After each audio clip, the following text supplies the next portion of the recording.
Summer 2026 brought something unprecedented to North America.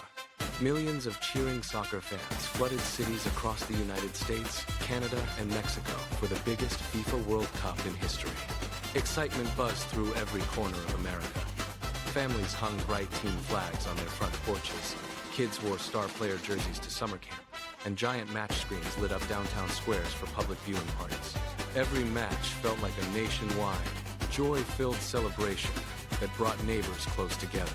Fans from dozens of nations walked side by side through American cities, sharing chants, street food, and their shared love of the beautiful game. As the tournament went on, competition grew fiercer, with underdogs pulling off shocking upsets and giants fighting hard for glory.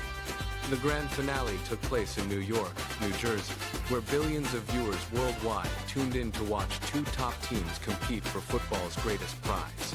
The stadium roared with passionate fans from every corner of the globe. When the final whistle blew, one team lifted the iconic Golden World Cup trophy, but the real winner was football itself.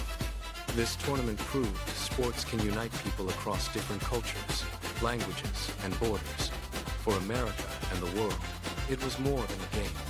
It was a celebration of friendship, diversity, and big dreams, whose warm memories will